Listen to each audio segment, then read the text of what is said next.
जाऊंगी। बच्चों, आजमा बुखारी साहिबा, ये तो चले, मैं तो सिर्फ ये कहूंगी कि एक्सपेक्टेड था वन साइडेड मैच की, जी नून लीग ही जीतेगी उसका गढ़ है, लेकिन फिर भी 5,000 से 32-33,000 वोटों पे पाकिस्तान पीपल्स पार्टी आ गई और फिर आप लोगों को सिर्फ और सिर्फ 13-14 हजार से जीत मिली। लीड का मार्जिन आपका ये था और कुछ नहीं तो कम से कम इस नेशनल टीवी के ऊपर आप पाकिस्तान पीपल्स पार्टी को मुबारकबाद तो दें अज़मा कि उन्होंने इतना अच्छा परफॉर्म किया है।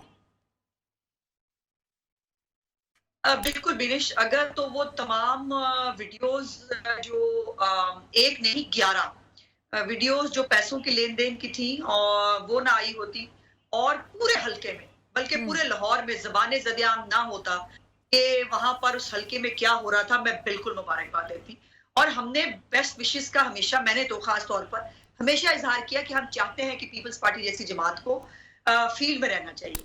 लेकिन एक बात आप भूल रही हैं, आपको ये शायद मालूम नहीं कि इस दफा टीएलपी ने भी पीपल्स पार्टी को सपोर्ट किया। इस दफा ताहिरुल कादरी साहब ने भी जो है वो पीपल्स पार्टी को सपोर्ट किया, बल्कि ताहिरुल कादरी साहब का जो दफ्तर है खुरम नवाज गंडापुर साहब का, सिंध बैंक के बिल्कुल साथ वाली बिल्डिंग है, उसमें बाकायदा वो बोर्ड भी बड़े बड़े लगे हुए थे इनके और वहां पर जो है वो कैंप वैम्प भी लगे हुए थे।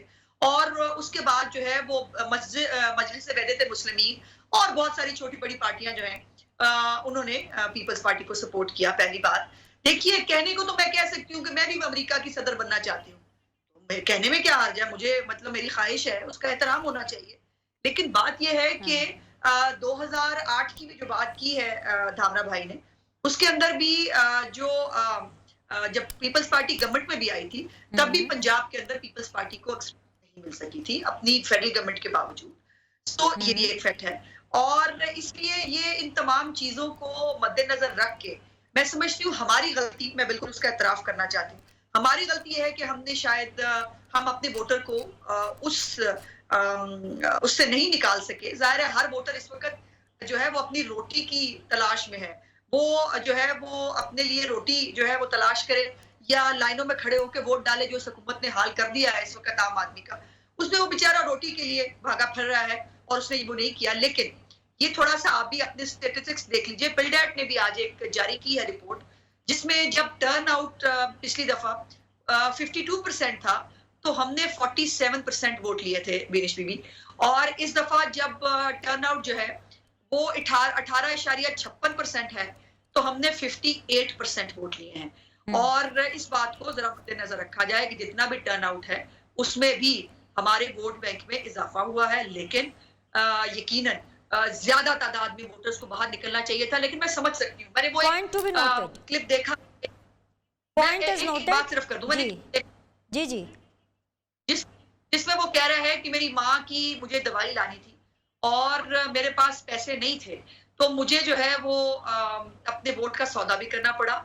और जो हमारी बाय द वे एक वीडियो हमारे लिए भी बनाई गई थी जिसके बारे में नादरा ने वेरीफाई करके 11 बंदे तहरीके इंसाफ के जो हैं उनको अरेस्ट किया, लेकिन वो खबर जो है वो छुपा ली गई है इजाज चौधरी साहब के जो है वो करने पर। लेकिन वो चोर जब बेचारा छोड़ कोई तो पीछे पीछे छोड़ जाता है ना, इजाज चौधरी साहब ने फौरन बयान दाग दिया कि हमारे मेंबर्स को आपने ये क्या कह दिया, पुलिस को इसके ऊपर ये करना चाहिए, हम नोटिस ले लिया है। और जो है उनको ख्याल नहीं रहा कि ये स्टेटमेंट उनकी बाहर आ गई है तो अब ये बात छुपाए छुपेगी नहीं। तो हमारे लिए जो हम पे भी काउंटर इल्जाम लगाया गया उसकी तो खैर सामने आ गया, लेकिन इलेक्शन कमीशन को कल भी मैंने रिक्वेस्ट की थी कि जो 10-11 वीडियोस हमने दी थी वोट की खरीदो फरोख्त की, बाय द वे उसमें 2 लोग हैं पीपल्स पार्टी के, असलम गड़ा साहब है और एक और इनके मेंबर है, उनको नोटिस हुआ है इलेक्शन कमीशन से वीडियोस के ऊपर, हुकूमत के पास जाना है। सही है, लोगों को खटखटा पैसे ऑफर ना किए जाते। ऑल राइट, आजमा बुखारी साहिबा, जिस तरह से आप अभी थोड़ी देर पहले कह रही थी कि भाई महंगाई इतनी ज़्यादा है, अवाम इमरान खान के साथ नहीं है, आजिज जामरा साहब पाकिस्तान पीपल्स पार्टी का भी यही क्लेम है, लेकिन मैं आपको कुछ मनाजर दिखाना चाहती हूँ।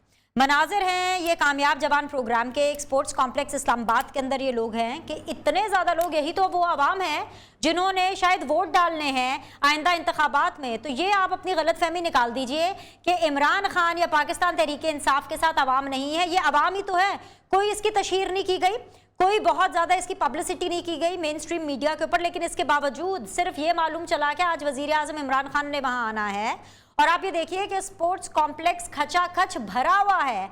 इतने ज्यादा लोग, और आप ये क्लेम कर रहे हैं कि महंगाई इतनी ज्यादा है।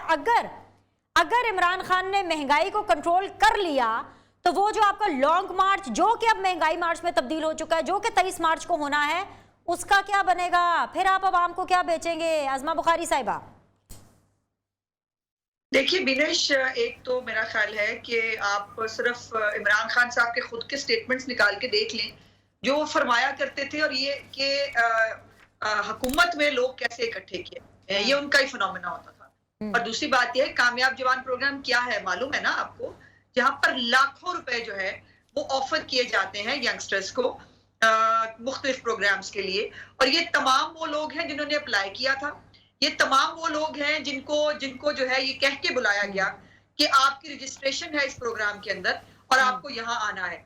तो ये जो है ये गवर्नमेंट के ऑप्टिक्स जो इस वक्त ये दिखाने की कोशिश करिए। देखिए मेरा चैलेंज है, मैं चैलेंज दे रही हूँ, इमरान खान साहब इस तरह से हटो बचो और ये इतने गार्डों की मौजूदगी के बगैर जो है किसी दिन पब्लिक में निकल के दिखाएं, और आम पब्लिक में निकल के दिखाएं, जहां पर ऐसा करें किसी इतवार बाजार में चले जाएं, ऐसा करें कि किसी यूटिलिटी स्टोर के बाहर जाएं, और ऐसा करें कि किसी जो है पेट्रोल पंप पे खड़े होकर देखें, उनको पता चलेगा कि आम आदमी क्या सोचता है, क्या कहता है। ये रजिस्ट्रेशन के बहाने कामयाब जवान के लाखों आम आदमी तो हमेशा हुकूमत के खिलाफ सोचता है। लेकिन अज़मा, अभी आपने बोला कि NA 133 में आप लोग वोटर को नहीं निकाल पाए क्योंकि वो अपनी रोजी रोटी मैनेज करने में लगा हुआ था। 23 मार्च को आप लोगों को कैसे निकालेंगे? और मुझे ये बताएं अज़मा, 23 मार्च तक क्या करना है अवाम ने? वो अवाम जो कि हुकूमत के खिलाफ है बकौल आपके, वो क्या कैलेंडर्स के ऊपर सिर्फ क्रॉस लगाती रहेगी कि 23 मार्च आएगा फिर हम इस्लामाबाद जाएंगे इस हुकूमत के खिलाफ? और मुझे प्लीज अलाउ कीजिए ये पूछना कि आज बिलावल भुट्टो फिर से जीत गए, क्योंकि आज भी PDM के अंदर फैसला नहीं हो सका इस्तीफों का। बिलावल यही तो कहते थे कि आप इस्तीफे नहीं देना चाहते। ये वो बिलावल साहब ने अगर खुद दिए होते तो ये सवाल पूछने का हक नहीं, आपने उनको शोकाज दे दिया इन रिटर्न। अब बिलावल नहीं है, अब तो आप लोगों ने इस्तीफे देने थे ना, और आप लोगों ने मना कर दिया इस्तीफे देने से। जी मेरी बात पूरी अगर आप गुजारिश मुझे करने दें पूरी, और मेरा जवाब ये 1-2 जमातों के इस्तीफे देने से जो इम्पैक्ट हम चाहते थे, मुझे सिर्फ ये बताइए, अगर सिंध असेंबली जो है उसमें से 2/3 मेजोरिटी जो है वो इस्तीफा दे दे, क्या असेंबली रह सकती है? क्या वहां पर सिंध हुकूमत रह सकती है? जिसका जवाब है नहीं। जब एक प्रोविंस के अंदर जो है एक ऐसी कैफियत इमरजेंसी की हो जाए तो फिर पाकिस्तान में फिर जाहिर है हुकूमत को चलाना वो मुमकिन ना होता। हमारे इस्तीफे देने से, वो हमारे चंद लोगों के इस्तीफे देने से वो वहां पे जो है नया इलेक्शन करा लें और वो जो है वो कर लें, वो इम्पैक्ट नहीं हासिल कर सकते। लेकिन इस्तीफों का आज भी ऑप्शन मौजूद है।